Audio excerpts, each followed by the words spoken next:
Okay, so how's your mental health?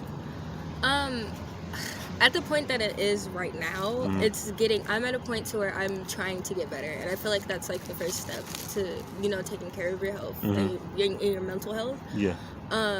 Right now I'm starting to get more comfortable in myself, my body, how I present myself, and just who I am in general. I'm getting more comfortable after I've started like taking care of myself. I've started to realize like my value as a person, and it took me a really long time to be able to do that, to like see my own value in myself when there's nobody else who can see your value except for you. Right. And it took me a really long time to figure that out. But I'm still trying to make that journey. Okay. What things do you do to cope with your mental health? Drawing. Drawing. Easy. Doing things I love, drawing, music, hang out with my family. Hang out with your family. Yeah, I feel like if you have like a good support system, and not everyone has that, but if you have like a good system to where you can get like your anger and your feelings out, you'll be able to like take care of yourself better. Okay. Can you show us the art right there? Oh yeah, it's not finished. That is cool, man. This is actually one of my biggest fears. One of your biggest fears. It's the ocean. I have thalassophobia. I'm like terrified of the ocean and the monsters that could be in the ocean. So I decided to draw a little fish guy, even though I don't like him. Yeah. It's just a way for me to like cope with that fear and like putting it into something that I can visually see. You can visually see. Yeah. That's what's up. That's pretty cool. That's something new. Yeah. That's all I draw is like monsters and horror, because like I feel like it's a way to like just cope with like the horrors in life and just make them into something like physical that I can just draw out. Can you show that right there, my man? This is an SCP, but show some of your art. That's pretty cool. Oh yeah, I love showing off my art. This is like a great time for me. This is another thing that I've done.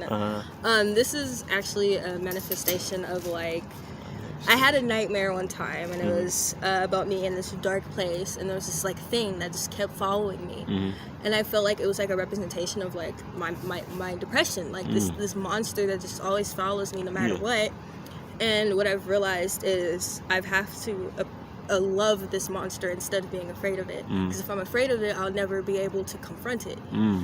And drawing it out and like seeing it, it's not that scary anymore. When you like draw it out and you look at it, it's like, oh, it's not really that bad anymore. So visualizing it. Yeah, just knowing like your place and knowing how things can affect you and how you let it affect you is how like this is more stuff that I've like drawn from my nightmares.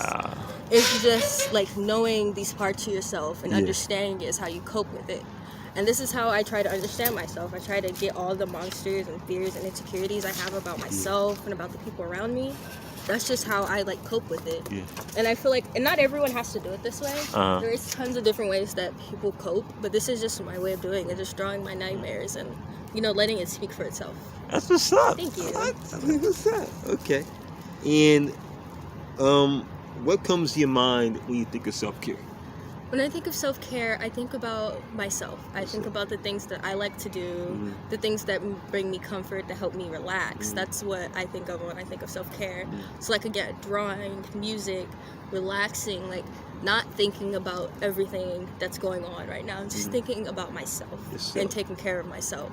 Because that's what self-care and self-help is. It's taking care of yourself. Yeah, putting yourself first before everything else.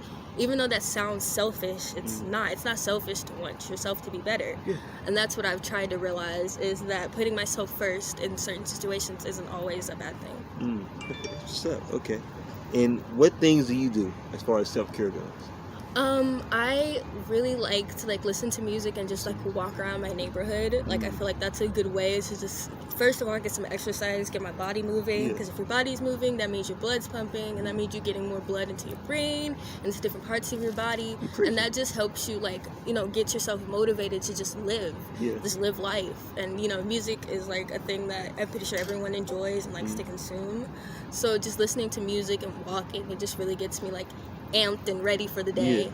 And I also just like to relax, like lay down and watch TV. Like that's another thing that you can do. Like self-care isn't always about like face mask and tea and hot bubble baths. It's about knowing yourself and knowing what your body might need in that moment. And sometimes my body just needs to get up and walk around. So that's what I like to do. That's what's up. What's your favorite genre of music to listen to? My favorite genre of music is probably like the new wave of R&B that's coming in, like Steve Lacy, like the newer like Tyler the Creator, Brit Faya is like the new wave of R&B/rap that's coming in. But I listen to all kinds of music. Like I like rock, country, like hip hop. I love all kinds of music. I feel like we shouldn't confine ourselves to only the music that we like. And no, we should like explore and enjoy all kinds of music. You're preaching. Okay. So, what is mindfulness to you? Life? No, I said, what is mindfulness? Mindfulness? Mindfulness to me is understanding, being able to connect with other people and to connect with yourself. If you can connect with other people, you're being mindful. If you have empathy and sympathy for other people, you're being mindful. It's just, it's a mindset. It's a way to just be respectful of other people, and especially and mostly importantly of yourself. When you're mindful, you know about things that are going on with you, and especially with other people. So being mindful of your thoughts, body, sensations, right? Stuff like that, right? Yeah. Okay. So how do you think mindfulness correlates to this interview? Well, I mean, you asked if I wanted an interview, and I said yes, because it's like there's probably hundreds and thousands of people that need to hear the things that I have to say. Like telling people like it's okay to be upset, it's okay to be sad, but you also have to figure out a way to bring yourself back up out of that. So being mindful is just knowing that your words, your actions, and the way you present yourself can positively or negatively affect people. Okay. So you have to be mindful of your actions and your in the way that you speak and talk to people. Okay. So how often are you mindful of your feet? My feet. Okay, I have this thing, I'm slew-footed, so my feet like stand like this. Okay. Whenever I'm like standing comfortably, I never really pay attention to my feet until I realize that my feet are pointed outwards. And I feel like I'm very vulnerable when like my body is pointed outwards. So having to like straighten my body, and like when your feet are straight, your body is straight. That's how I see it. Like when you put your legs together, your body automatically like straightens up a little bit more. But like that's how I see it. Like when that's a habit I'm trying to fix, is like my feet like going out like this, because it's not very comfortable. But I try to be mindful of my feet, especially like when I'm walking or I'm like interacting with people.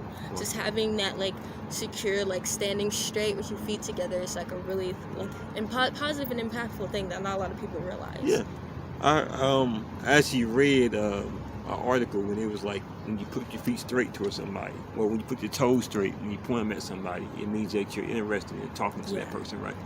And stuff like that. Okay. So my YouTube is all about Soleful Mindfulness. And Soleful Mindfulness is all about being mindful of your feet. Do you know why? No. Okay. So your feet are the foundation of your body, right? They get you where you want to go. They help you do physical activities, and also they can help give you self-control. So basically reflexology, grounding, and exercising, right? Stuff like that. What's the most comfortable shoe to wear? None. I am also flat-footed, so like I don't have no arch in my foot. Okay. So if it's too like soft, if the bottom part's too soft, it's uncomfortable. If it's too hard, it feels like I'm walking on like concrete. But if I had to pick, I would say probably Air Forces. Air Forces are really comfortable. I'm wearing my Converse right now, but I wear my Air Forces almost every other day. They're really comfortable for me. So usually I hear Birkenstocks. It's Birkenstocks. You know what that is? I don't know.